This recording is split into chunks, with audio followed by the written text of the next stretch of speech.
Friends and ఫ్యామిలీతో weekends కి farmhouse కి వెళ్ళి ఎంజాయ్ చేయాలనుకుంటే వెంటనే డోసే యాప్ ని డౌన్లోడ్ చేసుకుని బుక్ చేసుకోండి.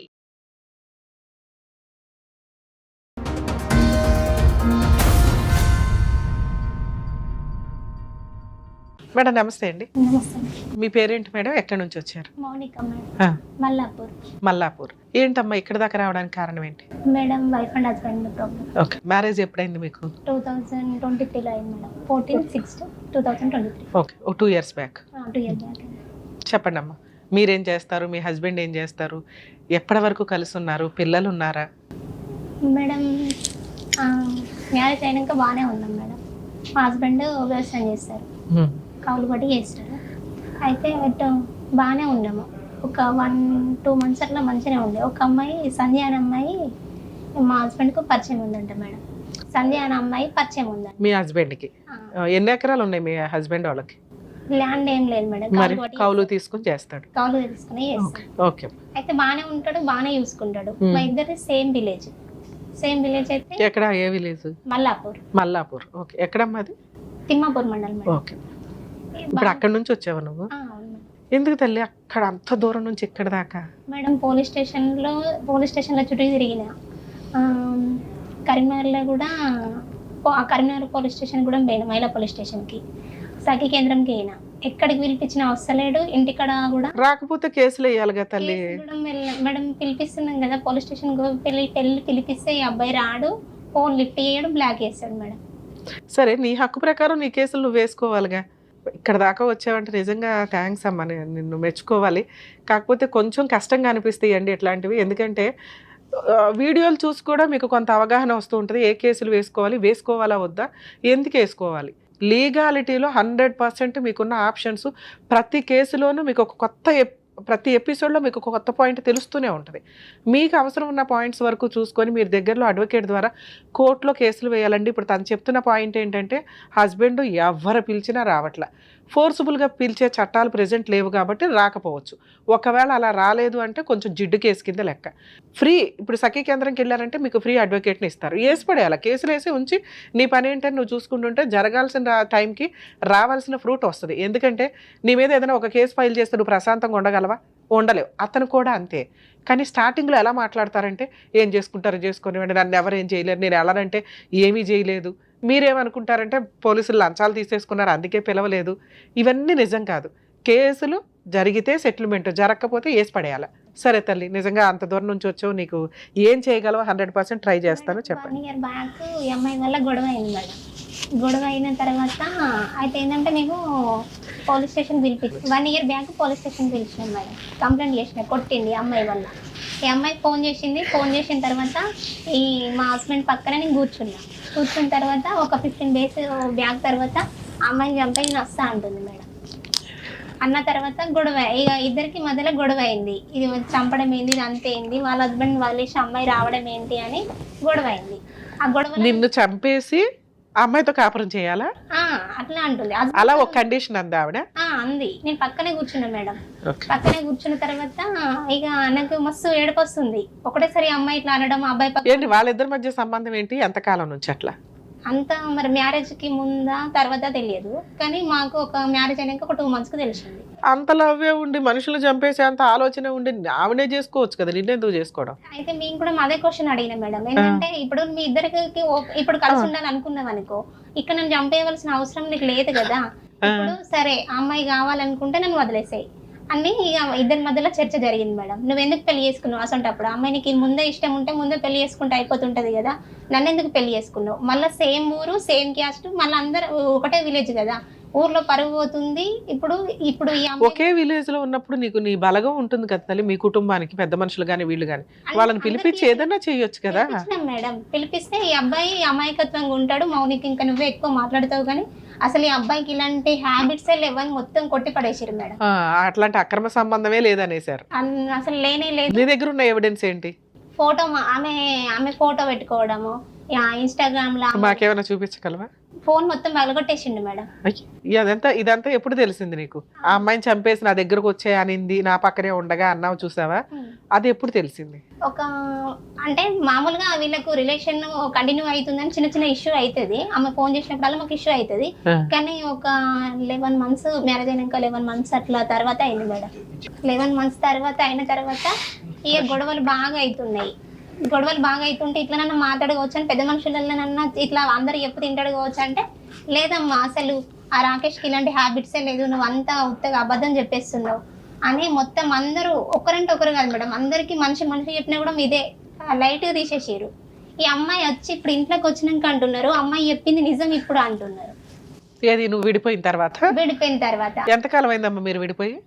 విడిపోవడం అంటే దూరంగా వచ్చి 1 year బ్యాక్ గొడవ అయింది మేడం. గొడవ అయిన తర్వాత వీళ్ళ మామయ్య, వాళ్ళ అన్నయ్య, వాళ్ళ ఎవరు ఇంకా బామ్మరిది వీళ్ళందరూ కలిసి నువ్వు నోటరీ ద్వారా విడాకులు ఇచ్చేసి వెళ్ళిపో అంటున్నారు మేడం. అంటే మీ ఊర్లో నోటరీ విడాకులు చెల్లుతాయా? అట్లా రాసేసుకోవచ్చు ఎవరు పడితే వాళ్ళు? ఏమో మేడం. ఇప్పుడు అలాగే నువ్వు 1 year కాపురం చేశారు కదా, తర్వాత 1 year ఎలా వచ్చారు ఇంట్లో నుంచి? ఆ రోజు ఏం జరిగింది లాస్ట్ రోజు? లేదు మేడం, తర్వాత పోలీస్ స్టేషన్ పిలిపించిన తర్వాత వాళ్ళ మామయ్య ఉన్న వాళ్ళ బామ్మర్ది వాళ్ళు ఉంటారు. ఉండి నాకు ఫోన్ చేసి బరాబరు వస్తుంది. మా అత్తమ్మకి చెప్పిన ఫస్ట్ ఇట్లా అమ్మాయి ఊక ఫోన్ చేస్తుంది, అది ఇది ఇట్లా అవుతుంది. ఇప్పుడు అలా అన్నట్టు మీ ఆయన చాలా అమాయకుడా? వాళ్ళు అన్నట్టు అమ్మంటే వాళ్ళకు ఊరు మొత్తం అమాయకుడే మేడం. నీకు ఒక్కదానికే వెళ్ళను? నా ఒక్కదానికే వెళ్ళను. ఎందుకు అట్లా? కొట్టాడు ఎప్పుడైనా? మస్తు కొట్టిండు మేడం. తాగొచ్చాడా? తాగి రావడం కాదు, ఈ అమ్మాయి కోసమే అంతే. ఇక అన్ని విషయాలు మస్తు కొడితే ఆటోమేటిక్ గా నువ్వు పక్కింటి వాళ్ళకి ఎదురింటి వాళ్ళకి వీళ్ళందరికీ తెలుస్తాయి కదా. నిన్ను ఫస్ట్ లో సపోర్ట్ చేయకపోవడానికి కారణం ఏంటి నీకు? ఫస్ట్ లో ఈ అమ్మాయి అబద్ధం చెప్తుంది, అతను మంచోడు అమాయకుడు అని అన్నారు కదా, అలా అనటానికి రీజన్ ఏంటి? అమాయకత్వం చూసేనా? వేరే వాళ్ళతో మాట్లాడాడు, బయటికి వెళ్ళాడు, తన పని తను చేసుకుని వెళ్ళిపోతాడు, తను చేసుకుంటాడు. మళ్ళీ ఒకరితోని కూడా అసలు అది నోరు తెరిచి మాట్లాడాడు. సో దానివల్ల అతను స్మూత్ అమాయకుడు మంచోడు అనే ముద్ర అయితే సొసైటీలో పడిపోయింది. ఓకే, అందరూ కూడా అట్లనే అనుకున్నారు. ఇక అనుకున్న తర్వాత నేను ఫోటోతో సహా ప్రూఫ్స్ చూపించినా కూడా ఎవరు నమ్మలేదు మేడం. ఇచ్చినా నమ్మలేదు. సరే, పోలీస్ స్టేషన్ లో సఖీ కేంద్రంలో ఇన్ని చోట్ల కేసులు వేశారు, ఇవన్నీ 1 year లోనే? లేదు మేడం, ఇప్పుడు ఈ 1 year అయిపోయిన తర్వాత మళ్ళీ మేము నోటరీ ద్వారా మనం విడిపోదాం, బరాబరా అమ్మాయి వస్తుంది ఏంది అది ఇదని వాళ్ళ అది మా అత్తమ్మ వాళ్ళ అన్నయ్య గిట్లా ఈ అబ్బాయికి సపోర్ట్ చేసారు ఎక్కువ. చేసిన తర్వాత ఈ అమ్మాయి ఏంటంటే వాళ్ళ చుట్టాల అమ్మాయి, మా ఆయన ఆధార్ కార్డు పెట్టి 2 నోట్లు తీసుకొచ్చిండు, ఆయన మొత్తం కొట్టించుకొచ్చిండు. కొట్టి ఇప్పుడు సంతకం పెట్టి అంటే వెళ్ళిపోదాం అంటున్నాడు మేడం. సంతకాలు పెట్టావా దాని మీద? ప్రెజర్ చేస్తే సంతకం పెట్టేస్తావా? మీ అమ్మ మీ నాన్న పెద్ద మనుషులు ఎవరు లేరా? అమ్మ వచ్చింది. ఎందుకు పెట్టారు సంతకం? విడాకుల కోసం? డబ్బులు ఏమైనా ఇచ్చాడా? మరి సెటిల్మెంట్ ఏమి అవ్వకుండా ఎట్లా తల్లి? మీకు పెళ్లి ఖర్చులు అయ్యి ఉంటాయి, కట్నం ఏదో ఇచ్చుంటావు, కాపురం చేసావు, నీ జీవితం నాశనం చేశాడు, ఇన్ని ఉన్నాయి కదా, ఫ్రీగా సంతకాలు ఎందుకు పెట్టావు? లేదు మేడం, ఏమనంటే వాళ్ళ మామయ్య ఇట్లా అన్నయ్య ఇట్లా అటు పనిపోతాడు కదా, మా అమ్మకి హెల్త్ మంచిగా లేదు, అన్నయ్య నేనేగా మేమిద్దరమైనా. అవునానా? వచ్చేయాలి ఇంట్లో నుంచి. అతనెవరు సంతకాలు అడగడానికి, నువ్వెవరు సంతకాలు పెట్టేయడానికి? వన్స్ సంతకాలు పెట్టినాక నీకు ఏ పవర్స్ ఉండవు, కోర్టులో డైవర్స్ తీసుకోవడమే. నువ్వు ఏ కేసులు వేసినా అవి పనికిమాల కేసుల కిందే లెక్క. ఆల్రెడీ సంతకాలు పెట్టేసి విడాకులకు ఓకే అనేసి మళ్ళీ హెరాస్మెంట్ చేస్తుందంటే డబ్బు కోసం అని అంటారు. నువ్వు అమౌంట్ కోసం స్టార్టింగే అబ్జెక్షన్ పెట్టాలి. ఫస్ట్ సంతకాలు పెట్టేసి మరి ఆ పేపర్లు చెల్లవు కదంటే లీగాలిటీ వేరు, కానీ మోరల్ వాల్యూ డ్యామేజ్ అవుతుందిగా. భయపడిపోయాను సంతకాలు పెట్టానంటే ఇప్పుడు ఏ ధైర్యం ఉంది? 1 year నుంచి ఏ ధైర్యంతో అన్ని కోర్టులు అన్ని పోలీస్ స్టేషన్లు తిరుగుతున్నావు? అదేదో ఆరేజా తిరిగితే బాగుండేది కదా. 1 year తర్వాత కాదు మేడం, అప్పుడే పోలీస్ స్టేషన్కి వెళ్ళినా మళ్ళీ సంతకాలు పెట్టినాక వెళ్ళావు, పెట్టకుండానే వెళ్ళొచ్చుగా. పెద్ద పోలీస్ స్టేషన్ లో పంచాయతీ అయింది. ఇది కాయిదాలు మొత్తం అయిపోయినాక వెంటనే సార్ దగ్గరికి పోయినాం, ఎస్ఐ సార్ దగ్గరికి. సార్ దగ్గరికి అయినాక మీ ఇష్టం వచ్చినట్టు రాసుకోవడానికి నోటీలు రాయడానికి ఏమన్నా ఇదేమన్నా అదనుకుంటున్నారా, మీరే లాయర్లు అది ఇది అయిపోయారా, లీగల్ గా చెల్లది మౌనిక, ఉత్తగా మీరు ఎందుకురా ఇట్లా అది తెలివి లేని పనులు చేసుకొని సంతకాలు అది అంటే అసలు నీకు ఏ న్యాయం చేసిండని అది చేస్తున్నావు, రాకేష్ ఇట్లనే అని ఇద్దరికి భయం చెప్పాడు మేడం. మీరు కలిసి ఉండక చిన్న బొమ్మల పెళ్లి ఆట లెక్క ఏంది గొడవలు, సపరేట్గా కలిసి ఉండక అని ఇంకా అమ్మాయి కోసం ఏంటిదమ్మా అంటే ఇట్లా అయింది సార్, అమ్మాయిని పిలిపిస్తే కదా సార్ మా ప్రాబ్లం క్లియర్ అయ్యేది, మాకు ఏ ప్రాబ్లం లేదు సార్, ఓన్లీ అమ్మాయితోనే ఉంది ప్రాబ్లం సార్, అంతకు మించి నన్ను అంతా బాగానే చూసుకుంటాను సార్ అని నేను అన్నా. అన్నాక రాకేష్ ఉత్తగా వాళ్ళ దానికోసం వేరే అమ్మాయికి పెళ్ళి అయింది, నువ్వు ఇప్పుడు అమ్మాయిని డిస్టర్బ్ చేసినా వాళ్ళ ఫ్యామిలీ మొత్తం డిస్టర్బ్ అవుతుంది, ఇక్కడ మీరిద్దరు డిస్టర్బ్ అవుతారు, వద్దు నాన్న సపరేట్ కానీ ఆయన కాంప్రమైజ్ చేసి పంపించండి సార్. మేడం ఒక వన్ వీక్ రాక ఇక ఇద్దరు ఒకరికొకరికి మాట్లాడుకోలే, సైలెంట్ గానే ఊరుకున్నాం. ఒక 1 వీక్ తర్వాత ఫుల్ నాకు ఇక బాగా డిస్టర్బెన్స్ అయింది, ఏడవడం అది ఇది బాగా అయిన తర్వాత ఒక 1 వీక్ తర్వాత సరే నా పని నేను చేసుకుంటా, ఈయన కూడా సైలెంట్ కూకున్నాడు కానీ సైలెంట్ ఓకే. లాస్ట్ గా ఎప్పుడు విడిపోయారు తల్లి మీరు? ఇంట్లో నుంచి ఎప్పుడు వచ్చేసావు? 1 year back madam. 1 year back. ఈ 1 year నుంచి ఏం చేసావు? ఏం లేదు, ఎవరితో ఉంటున్నావు, ఎక్కడ ఉంటున్నావు, ఎలా బతుకుతున్నావు? ఇద్దరిది ఒకే ఊరు కాబట్టి ఈయన మళ్ళీ నాకు కాల్ చేసిండు మేడం. ఒక 1 వీక్ తర్వాత నేను హైదరాబాద్ వచ్చేస్తే ఏదైనా పని చేసుకుంటాం కదా, మరీ ఖాళీగా ఉంటే ఇబ్బంది అవుతుంది అన్న తర్వాత మళ్ళీ కాల్ చేసిండు మేడం. రిటర్న్ కాల్ చేసి మనం విడిపోవడం ఎందుకు, అమ్మాయి అత్తమ్మ వాళ్ళ ఇంటికాడ వాళ్ళ అత్తగారి ఇంటికాడ ఉన్నది, ఇప్పుడు మన ఇద్దరు గొడవల వల్ల ఇప్పుడు మళ్ళీ వాళ్ళ ఫ్యామిలీ డిస్టర్బెన్స్ అవుతుంది, వద్దు అని చెప్పింది మేడం. ఏం చెప్తున్నావు తల్లి? అమ్మాయి వాళ్ళ అత్తగారి ఇంట్లో ఉందా? వాళ్ళ అత్తగారి అంటే అమ్మాయికి పెళ్ళయింది, అమ్మాయి అయినా నిన్ను చంపేసి వస్తే చేసుకుంటదా? మరి అలా ఆయన కూడా చంపేస్తారా? వాళ్ళ ఆయనకు కాలుకు నొప్పి అయిందంట మేడం. అయితే కాలుకు నొప్పి అయిందంటే ఈయన కాలుకు నొప్పి అయింది, నేను మంచిగా ఉంటలే, నేను ఉండా. మంచి పని తల్లి, ఆదర్శ మహిళ, ఆదర్శ మీ ఆయన. 1 వీక్ తర్వాత మళ్ళీ వచ్చి ఓకే కాంప్రమైజ్ అయ్యిండు, ఏడిచిండు మేడం. ఏడిచిన తర్వాత మళ్ళీ పోలీస్ స్టేషన్ కి నువ్వెందుకు కాంప్రమైజ్ అయ్యో? ఆ అమ్మాయి కోసం చంపడానికి కూడా ప్లాన్ చేసేద్దాం అనుకున్నావు, నీతో నేను రాని ఎప్పుడైనా చంపేస్తావేమో అనుకోవాలి కదా. మేము హైదరాబాద్ వస్తున్నాక మళ్ళీ కాల్ చేసిండు, మన డబ్బా పెట్టిండు ఫోన్ లో మన డబ్బా పెట్టి ఏది చచ్చిపోతానా? మనం అమ్మాయి కోసం ఎందుకు గొడవ, ఏదో అయింది, నాకు తప్పు అయింది, ఇంకోసారి తప్పు అసలు నువ్వు చెప్పేవన్నీ నిజాలేనా? నిజమే మేడం. ఇప్పుడు నిజంగా అమ్మాయి కోసం నిన్ను చంపేయమని అమ్మాయి సలహా ఇస్తే ఆవిడ కోసం నిన్ను చంపలా, ఈలోపు నువ్వు పంచాయతీలు పెట్టావు, అయినా కలుస్తున్నాడు, సరే నువ్వు పోట్లాడుతున్నావు, నాకు నువ్వు వద్దు వద్దు అనటం వల్ల ఏదో విడాకుల మీద సంతకాలు పెట్టించుకున్నాడు, నువ్వు అలిగి ఇంట్లో నుంచి వచ్చేసావు, పోట్లాడి వచ్చేసిన 1 వీక్కి అమ్మో నువ్వు లేకపోతే బతకలేను అని నేనే చచ్చిపోతానని ఓ మందు డబ్బా పెట్టాడు 1 వీక్లోనే నువ్వు చెప్పడం. సరే మీ ఆయన మంచోడే అయి ఉండొచ్చు, నువ్వంటే ఇష్టమేమో, నువ్వే గాయాలు గంపవేమో మేడం. కాదా? మేడం అయ్యా ఇష్యూ జరిగిందంటే ఇద్దరు ఒకరికొకరికి అనుకుంటాం కదా. బాగా తెలిసిందే ఈ పాయింట్. ఇష్యూ జరిగితే ఒకళ్ళొకళ్ళు అనుకోవడం వేరు, నువ్వు ఒకదానివే పడిపోవడం వేరు, నువ్వు నోరేసుకుని పడిపోతున్నావేమో అని. లేదు మేడం ఏం అనలేదు, కాకపోతే ఏంటంటే మరి మందు బాటలు పెట్టాడు, ఏమైంది ట్విస్ట్? ఈయనంటే నాకు ఇష్టం ఉంది కాబట్టి. ఏ మందు బాటలు పెట్టాడు తల్లి? చచ్చిపోవడానికి తాగడానికి? పాయిజన్ అమ్మా అమ్మా కొడతాం కదా అదేనా? ఓకే. మందు డబ్బా పెట్టేసిన తర్వాత ఏడ్చిండు బాగా. ఏడ్చిన తర్వాత నేను సిద్దిపేటకి వచ్చినాక మళ్ళీ వచ్చి నేను రిటర్న్ తీసుకుపోయిండు. పోలీస్ స్టేషన్ లోకి వెళ్ళిన తర్వాత సార్ మేము కలిసి ఉంటాం సార్ అన్నాడు. అన్న తర్వాత అత్తమ్మ ఇంటికి పోయిన తర్వాత మా ఇంట్లోకి వద్దు అని అత్తమ్మ ఒప్పుకోలేదు. ఒప్పుకోపోయినాక ఒకటే ఊరు కాబట్టి దగ్గరనే, పొలం కూడా దగ్గరనే, మా ఇల్లుకు మా పొలానికి దగ్గరనే ఉంటది. డైలీ మంచిగానే ఉంటాం, మాట్లాడుకుంటాం, మంచిగానే ఉంటాం మేడం, కలుసుకోవడం అన్ని మంచిగానే మాట్లాడుతూ మంచిగానే ఉంటాడు. ఈ 1 year బాగానే ఉన్నాడు, సడన్ గా ఒక 2-3 months అవుతుంది రోజు మేడం. ఈ అమ్మాయిని మాట్లాడి ఫోన్ మాట్లాడింది, ఫొటోస్ ఇట్లా అన్ని పంపరా అది ఇది అనుకుంటే మంచిగా ప్రేమతో మాట్లాడుతున్నాడు మేడం. అలా ఆయన బతికే ఉన్నాడా? బతికే ఉన్నాడు మేడం. కాలు నొప్పి తగ్గిందమ్మా? నాకు టెన్షన్గా ఉంది. కాలు నొప్పి ఇంకా కొంచెం ఉంది మేడం. ఓకే. ఎందుకు కాలు నొప్పి ఉంది పాపం, పోరాడలేరు. ఈ మధ్య బులుగు డబ్బాలు కొనేసి అందరూ డ్రమ్ముల్లో తోసేస్తున్నారు జెంట్స్ ని. అంత బలసాలేనా అమ్మాయి? ఏమో మేడం. చూడలేదు నువ్వు ఎప్పుడు? వెళ్ళినా ఇంటికి. ఇంటికి వెళ్ళి 4 పీకేవా? ఇంటికి వెళ్ళి నువ్వు ఇద్దరిని ఎట్లా మోసం చేస్తున్నావు, మనం కలిసి ఉందాం లేకపోతే మనకి రెంట్కుందాం అది ఇది అని అన్నావు కదా.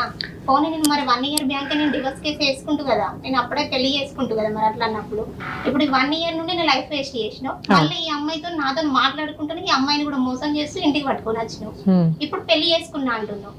అమ్మాయిని పెళ్లి చేసుకున్నాడా? అవును మేడం, పెళ్లి చేసుకున్నా అంటున్నాడు. అక్కడ విడాకులు రాలేదుగమ్మా, డైరెక్ట్ తీసుకొచ్చిరు మేడం వీళ్ళ మమ్మీ వీణ. నువ్వు ఆల్రెడీ ఉన్నావు కదా ఇంట్లోనే. ఇప్పుడు మా ఇంట్లో ఉన్నా కదా మేడం నేను 2 months బ్యాక్ వచ్చేసినాక. ఇప్పుడు గొడవ అయింది కదా మేడం. ఆ గొడవ ఎప్పుడైంది? 8 నెలలు అవుతుంది. 1 year అవుతుంది. తర్వాత వచ్చాడండి, 1 week తర్వాత మందు పెట్టాడు, వెళ్ళానండి, ఒక 3 నెలల కాపురం చేశానండి అన్నావు. 3 నెలల పంచాయతీ ఏమో అనుకుంటాను, మళ్ళీ 1 yearకే వెళ్తున్నావు. నువ్వు శాంతం మీ ఆయనతో విడిపోయి 1 year అవుతుందా? 1 year అయింది మేడం. 1 year అయిన తర్వాత ఒక 1 week తర్వాత వచ్చాడు. 1 week తర్వాత మేము వచ్చినాం, పోలీస్ స్టేషన్ లో కలిసినాం. పోలీస్ స్టేషన్ లో కలిసిన తర్వాత పోలీస్ స్టేషన్ లో ఎస్ఐ సార్ తో మాట్లాడినాక మేము కలిసి ఉంటాం అన్నాక అత్తమ్మ ఒప్పుకోలే. ఒప్పుకోపోయినాక మా ఇంట్లో నేను ఉన్నా, ఎందుకంటే ఇద్దరు ఒకటే ఊరు కదా, ఇల్లు కూడా దగ్గరనే. ఈ మా ఆయన వ్యవసాయం చేసేది కూడా మా ఇల్లు పక్కనే. ఓకే, నువ్వు మీ ఇంట్లోనే ఉంటున్నావు, ఈయన అటు ఇటు వచ్చి వెళ్తున్నాడు. లాస్ట్ గా రావడం మానేసి ఎంతకాలం అయింది? ఒక 3 months అవుతుంది అంతే. 3 months. ఈ 3 months లో పెళ్లి చేసుకున్నాడా, ముందే పెళ్లి చేసుకున్నాడా ఆ అమ్మాయిని? ఈ 3 months లోనే మేడం నాతో మాట్లాడుకుంటూనే సడన్ గా అమ్మాయిని తీసుకొచ్చిండు. మీ ఇంటికా వాళ్ళ ఇంటికా? వాళ్ళ ఇంటికి అబ్బా. తీసుకొచ్చేసరికి పెళ్ళైంది అంటున్నారు అందరూ. మా అత్తమ్మ చెప్తున్నది రాకేష్ కు పెళ్లి చేసినాం, వినాయక చవితి కాడ అది పిట్టల మీద కూర్చొని పెడతాం అది ఇది అంటున్నది పూజ కాడ. అన్నాక నేను కాల్ చేసిన. మీ అత్తగారు అంత కక్షగా తేయడానికి కారణం ఏంటి నీ మీద? ఏం లేదు మేడం, ఈ అమ్మాయి ఇది వల్లనే అంతే. అదేదో నీకే సపోర్ట్ చేయొచ్చు కదమ్మా, నువ్వు సొంత కోడలివి, నీది అరేంజ్డ్ మ్యారేజ్, లవ్ మ్యారేజ్ కూడా కాదు. ఆ అమ్మాయికి పెళ్లి అయ్యి ఓ భర్త ఉన్నాడు, అలాంటి అమ్మాయిని ఇంటికి తీసుకొస్తే పూజా కార్యక్రమాల్లో ఎందుకు కూర్చుంటున్నారు తల్లి? ఏమో మేడం, వీళ్ళ చుట్టాల అమ్మాయి కదా మేడం, వీళ్ళ తరపున చుట్టాలు అన్నట్టు వీళ్ళ అమ్మ వాళ్ళు. సరే, నీకు తెలిసినాక నువ్వు వెళ్ళావా పోట్లాడడానికి? వెళ్ళిన మేడం. ఏమైంది అక్కడ? వెళ్ళిన తర్వాత నేను ఫస్ట్ పోలీస్ స్టేషన్ పిలిపించిన. నాతో మాట్లాడుకుంటే ఈ అమ్మాయిని ఎందుకు తీసుకొస్తావు, మరి అటువంటిప్పుడు నేనే 1 year దాకా సైలెంట్ ఊరుకుంటు కదా అని అమ్మాయిని ఎందుకు తీసుకొచ్చినామని ఇంటికి వెళ్ళాను మేడం. ఇంటికి వెళ్ళాక ఈ అబ్బాయి నాతో మాట్లాడుతున్నాడు, నీతో కూడా ఇట్లా చేస్తున్నాడు అని ప్రూఫ్ చూపిస్తానని పట్టుకొని పోయినా, ఫోన్ పట్టుకొని పోయినాక నేను వెళ్ళేటప్పుడే చూసిండు మేడం. చూసి నువ్వు అన్ని పట్టుకొని వస్తున్నావా, నన్ను ఎందుకు పోలీస్ స్టేషన్లకు పిలిపిస్తున్నావు కదా అని ఆయనతో ఫోన్ మొత్తం పగలగొట్టేసిండు. ఫోన్ పగలగొట్టేసిండు. ఏది పోలీసుల ముందా? లేదు మేడం, వాళ్ళు రాకముందుకి ఫోన్ పగలగొట్టేసిండు. ఫోన్ పగలగొట్టేసినాక మా ఇంటి చుట్టూ వాళ్ళు ఉంటారు కదా, ఎందుకు గొడవ పెట్టుకుంటున్నారా, మరి ఈ అమ్మాయికి హస్బెండ్ చనిపోయింది అని చెప్పారు కదా మీరు ఇన్ని రోజుల సంది. ఓవర్ని అని లేపేశారనమాట అబద్ధంతో. నిజంగా అయితే బతికే ఉన్నాడు. నేను అంతమంది కూడా హస్బెండ్ చనిపోయింది అనుకున్నా మేడం.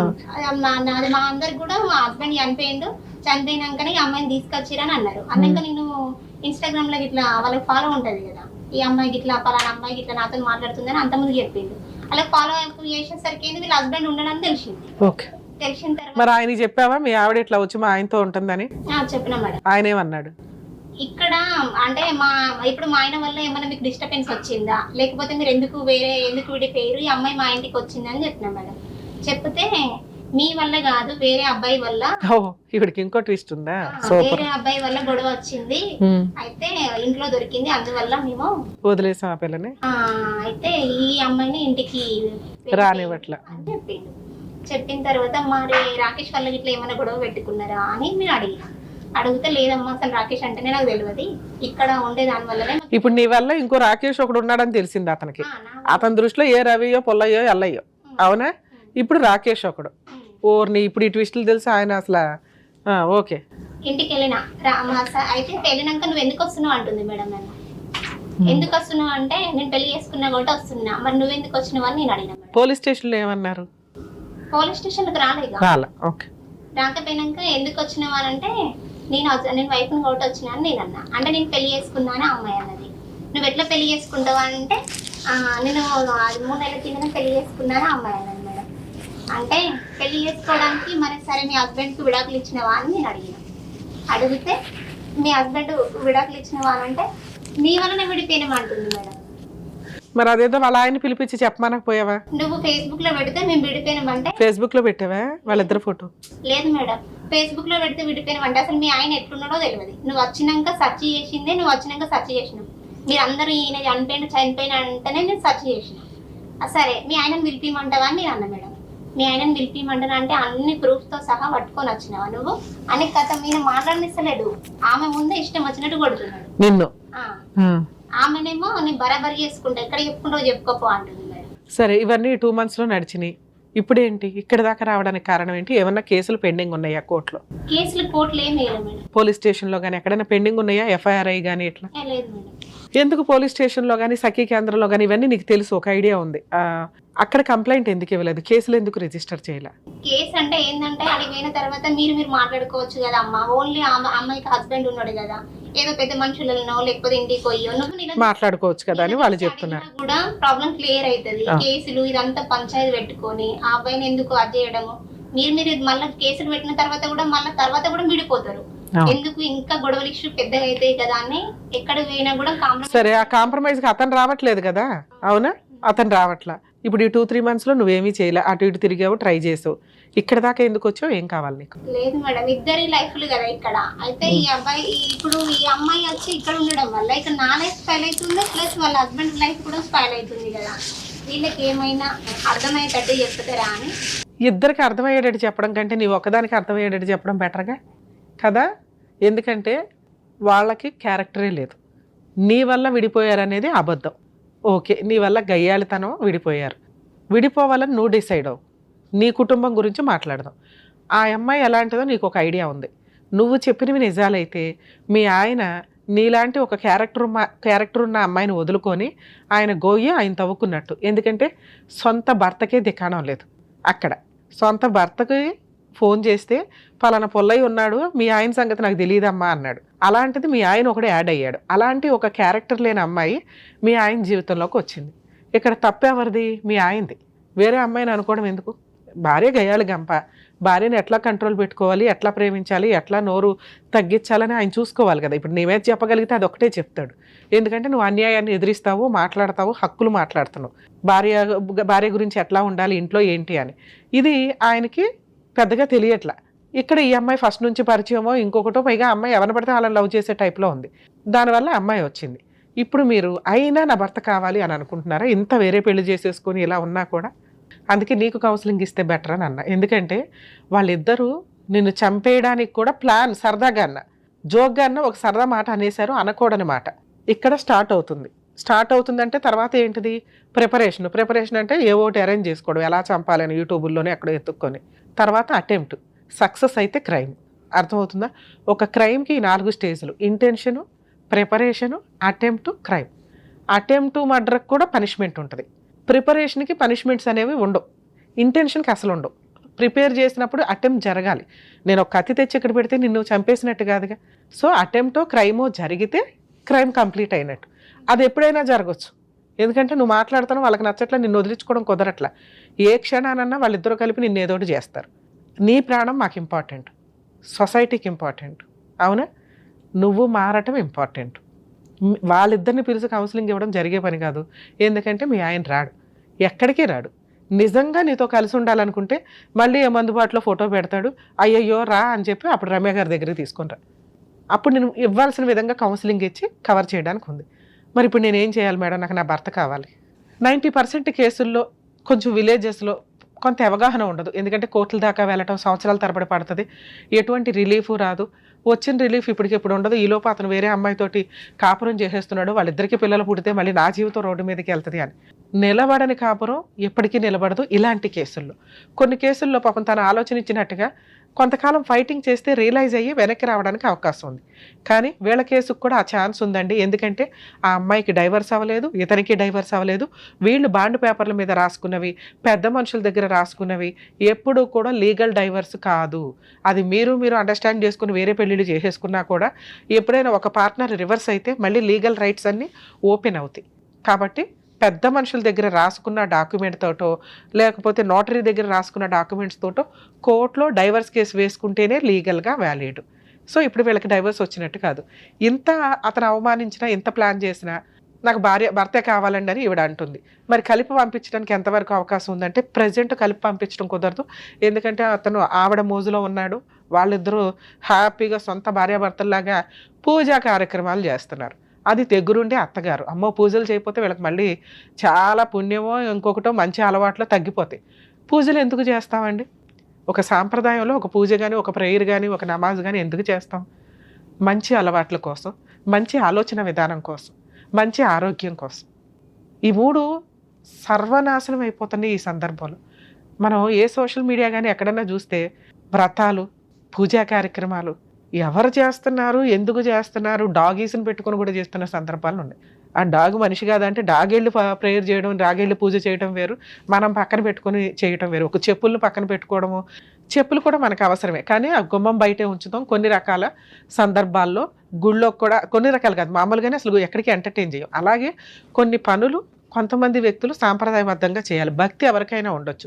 మళ్ళీ వాటిని సోషల్ మీడియాలో పెట్టి హైలైట్లు చేసుకుంటూ ఆదర్శ పూజా భక్తుల్లాగా బిల్డప్లు ఇవ్వడం అనేది కొంతవరకు వర్కౌట్ అవ్వదు. అది కొంచెం ఎదురు మనం తప్పు చేసి పాపాన్ని మూట కట్టుకుంటున్నట్లే అవుతుంది. ఇక్కడ వీళ్ళ అత్తగారు చేస్తున్న పని కూడా అదే. సొంత కోడలికి లీగల్గా డైవర్స్ ఇవ్వకుండా, కొడుక్కి బుద్ధి చెప్పకుండా, లేదా ఈ అమ్మాయి గయ్యాళి గంపైతే వదిలించుకున్నాక ఇంకొక అమ్మాయిని తెచ్చుకొని పెళ్లి చేయాలి వాళ్ళ కొడుక్కి. ఏ అమ్మాయిని తెచ్చుకున్నారు? అక్కడ ఒక భర్తని మోసం చేసి వచ్చిన అమ్మాయిని వీళ్ళిద్దరితోటి పూజా కార్యక్రమం చేయిస్తాను అనటం. ఇంత వరస్ట్గా ఉన్నప్పుడు ఆ సరౌండింగ్లో ఉన్న సొసైటీ పెద్దలు కొంత చూసుకుంటూ ఉండాలి. లీగల్గా డైవర్స్ అయినాకే చేయండి అమ్మా, రేపటి రోజున మన పేరు మాట్లాడతారు ఇట్లాంటి వాళ్ళు బయటకు వచ్చి, ఇవన్నీ ఇలా ఊర్లో ఇలా జరుగుతాయి అనుకుంటే పరువు దండగాని కొంచెం రియలైజ్ అవ్వండి. ఇక మీ హస్బెండ్ విషయానికి వస్తే అమ్మ, కొంచెం టైం కావాలి అతను రియలైజ్ అవ్వడానికి. నీ ఓపిక ఉన్నంత వరకు ఫైట్ చేసే రైట్స్ నీకున్నాయి. ఇలాంటి కేసులు కోర్టులో నడిస్తేనే బెటరు. నువ్వు కోర్టు చుట్టూ అతను అమాయకుడు అంటున్నావు, అతను ఆడిస్తున్న వ్యక్తి ఎవరు? ఉంచుకున్న ఆవిడ మీ అత్తగారు. వీళ్ళిద్దరికి బుద్ధి రావాలి అంటే ఇతన్ని నువ్వు కోర్టుల చుట్టూ తిప్పాలి, వీళ్ళిద్దరిని కోర్టుల చుట్టూ తిప్పాలి. మేడం నేను కోర్టుల్లో తిరగలేను, నీకు ఇంపాసిబుల్. ఇప్పుడు రమ్య గారు ఫోన్ చేస్తే ఆయన రాడు, పోలీసులు ఫోన్ చేస్తే రాడు, పర్లా, ప్రాబ్లమే లేదు. వస్తే అతనికి ప్రాబ్లం సాల్వ్ అవుతుంది. ప్రాబ్లం సాల్వ్ చేసుకోవడానికి ఆయనే ఒక అడుగు ముందుకే అయినప్పుడు నీకున్న ఆప్షన్ లీగల్గా కేసులు వేసేసి నీ పని నువ్వు చేసుకో, నువ్వు రిలాక్స్ అయిపో. ఏంటి కేసులు? పోలీస్ స్టేషన్కి వెళ్ళు, సార్ నా భర్తను కలపండి అనొద్దు, సార్ నాకు ఈ అన్యాయం జరిగింది, ఇదిగోండి మా అత్తగారి మీద సెకండ్ పెళ్లి చేసుకున్న అమ్మాయి మీద పెళ్లి చేసుకుంది అని నువ్వు చెప్పవసరం. ఇదిగోండి ఒక అమ్మాయిని తీసుకొచ్చి ఇంట్లో పెట్టుకున్నాడు, ఆ అమ్మాయి ఇలా మాట్లాడింది నాతో, ఆ అమ్మాయి మీద లీగల్ యాక్షన్ తీసుకోండి, నా భర్త మీద లీగల్ యాక్షన్ తీసుకోండి, మా అత్తగారి మీద మా అమ్మగారి మీద అని ఇట్లా నువ్వు 498 కంప్లైంట్ ఇవ్వడానికి కేసు ఫైల్ చేయి. అంతేగాని సెకండ్ మ్యారేజ్ చేసుకున్నారు అని అనమాకు. ఎందుకంటే సెకండ్ మ్యారేజ్ అని చెప్తే పోలీసులు ఎవిడెన్స్ తీసుకురా అని అసలు కేసు పక్కకి వెళ్తుంది. ఎందుకంటే సెకండ్ మ్యారేజ్ అని చెప్తే అసలు కేసు పక్కకి వెళ్తుంది, అది మనం ప్రూవ్ చేయలేము. ఎందుకంటే వాళ్ళిద్దరు పెళ్లి చేసుకుని లైసెన్స్డ్గా ఏం తిరగట్లా, వీళ్ళు ఒక మాట వేసుకుని గ్రూప్గా కూర్చొని ఇళ్లలో పడుకుంటున్నారు. అర్థమవుతుందా? సో మన దగ్గర ఎవిడెన్స్ లేనప్పుడు దాని గురించి తిరగడం కంటే మన దగ్గర ఉన్న పవర్స్ వాడుకోవడం బెటర్గా. 498 నీకు జరిగిన మానసిక హింస, శారీరక హింస ఆల్రెడీ రెగ్యులర్గా కొట్టాడని చెప్పావు, అలాగే ఫైనాన్షియల్ హింస కూడా నీకు జరిగినట్లే. ఉన్నంతలో నీకేదో గ్రాండ్గా పెళ్లి చేశారు, ఖర్చులైనవి మీ ఇంట్లో వాళ్ళకు కూడా. సో వీళ్ళ నలుగురి మీద యాక్షన్ తీసుకునే రైట్స్ నీకుంటాయి. తర్వాత సఖీ కేంద్రం నీకు తెలుసు తల్లి, కనీసం సంతోషం. ఎందుకంటే 90% ఉమెన్స్కి సఖీ కేంద్రాలు ఎక్కడ ఉంటాయో కూడా తెలియట్లే. అక్కడికి వెళ్ళు.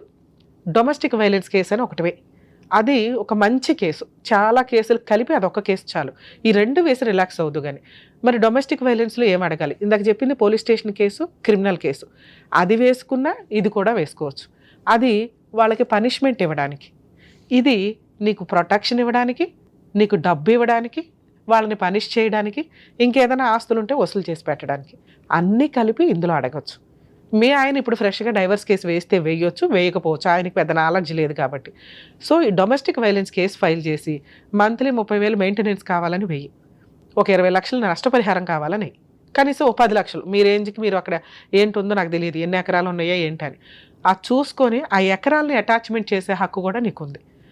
నీకు కొంచెం టైం పడుతుంది, కానీ ఇంటీరియర్ మెయింటెనెన్స్ అని ఒకటి ఉంటుందమ్మా.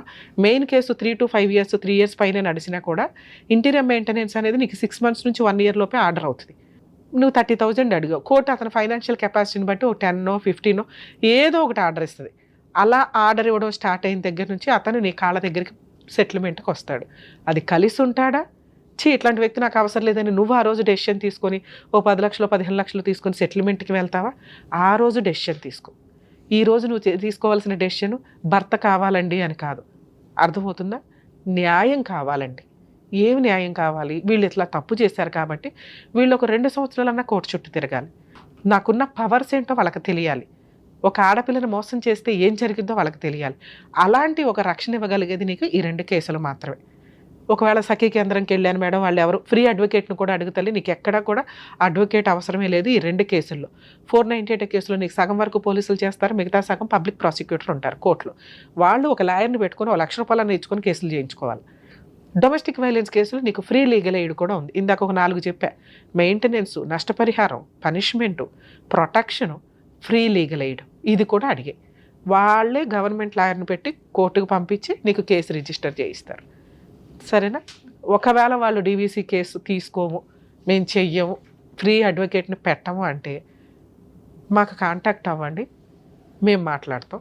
లేదా నేను ఇట్లా సుమన్ టీవీకి వెళ్ళానండి, అడ్వకేట్ రమ్య గారు చెప్పారు ఇక్కడ ఫ్రీ లీగల్ ఎయిడ్ దొరుకుతుందని, దొరకకపోతే మేడంకి ఇన్ఫామ్ చేయమన్నారు అనండి. 100% ఫ్రీ లీగల్ ఎయిడ్ ఇస్తారు తల్లి, అది రూలు. కొంతమంది మాకు చెప్తున్నారు, మేడం అక్కడ ఎవరు ఇవ్వట్లేదు చెప్పట్లేదని. లేదమ్మా, నేను చాలా సఖీ సెంటర్స్ అబ్జర్వ్ చేశాను, మాట్లాడాను, వాళ్ళు 100% ఇస్తున్నారు, మీకు అడగడం తెలియట్లా. ఎందుకంటే గవర్నమెంట్ ఎంతో ఫండ్ పెట్టి చేస్తున్న పని ఇది. సో మీకు అడగడం తెలియకపోవడం వల్ల ఎట్లా అవుతుందంటే, వాళ్ళు ఇవ్వట్లా, మేము వెళ్ళలేకపోతున్నాం, చెప్పే విధానం ఒకటి ఉంటుంది. పర్ఫెక్ట్గా చెప్పి ఇది నస కేసు అని అనిపించకూడదు కదా, కొంచెం అట్లా చెప్తే మీకు 100% ఫ్రీ లీగల్ ఎయిడ్ అయితే ఇస్తారు. దాంట్లో వెనక్కి తగ్గడం అనేది ఉండదు. ఓకేనా? నెక్స్ట్ నీకు కొంచెం భయం ఉంది, ఒకే ఏరియా కాబట్టి ఏమన్నా చేస్తారేమో అని, ప్రొటెక్షన్ తీసుకో. ఇవన్నీ నీకు దాంట్లో అడుగుతుంటే వాళ్ళే ఎదురు నీకు సజెషన్ చెప్పి ఇస్తారు. ఎందుకంటే మా వీడియోలో అంతకుముందు చూస్తే నీకు అర్థమవుతుంది. ఉమెన్ కమిషనర్తో మాట్లాడి మీకు అవేర్నెస్ తీసుకొని వచ్చాం. చాలా legal cell authority, Telangana state legal cell authority వాళ్ళతో కూడా డైరెక్ట్గా మాట్లాడి మీకు అవగాహన తీసుకొని వచ్చాం. సో కాబట్టి ఇలా ఫైనాన్షియల్గా వీక్గా ఉన్న వ్యక్తులు ఎవరైనా కానీ, మహిళలు ముఖ్యంగా, సఖీ కేంద్రాలకు వెళ్ళి మీరు ఫ్రీ లీగల్ ఎయిడ్ కూడా అడిగే అవకాశం ఉంటుంది. ఒకవేళ జెంట్స్ అడ్వకేట్లు పెట్టుకోలేని ఫైనాన్షియల్ పొజిషన్లో ఉంటే లోక్ అదాలత్ దగ్గరికి వెళ్ళి అక్కడ మీరు ఫ్రీ లీగల్ ఎయిడ్ అడగొచ్చు. ఇవన్నీ మాకు తెలియట్లేదు మేడం, ఈలోపు కేసు వేసేసారు అవతల వాళ్ళు అనుకుంటే కోర్టులో జడ్జి గారిని అడగొచ్చు. జడ్జి గారు అడ్వకేట్స్ని ఫ్రీ లీగల్ ఎయిడ్ కింద మీకు అపాయింట్ చేసి పెడతారు. సరేనా? ఇట్లా ధైర్యంగా పోరాడతాలి. ఇప్పుడు నీ భర్త కావాలి అనేది కరెక్ట్ కాదు, నీ భర్తకి బుద్ధి రావాలి, నీకు న్యాయం జరగాలనేది కరెక్ట్. నీకు న్యాయం జరగడం స్టార్ట్ అయ్యడానికి కొంచెం టైం పట్టినా కూడా, న్యాయం జరగడం స్టార్ట్ అయిన దగ్గర నుంచి ఆటోమేటిక్గా నీ కాళ్ళ దగ్గరికి సెటిల్మెంట్కి వస్తాడు. నా బెస్ట్ సజెషన్, ఇలాంటి వ్యక్తిని ఎంటర్టైన్ చేసుడు కంటే ఏదైనా ఒక 1 ఎకరం 2 ఎకరాలు రాయించుకోవడం బెటర్. సరేనా? All the best. జాగ్రత్త.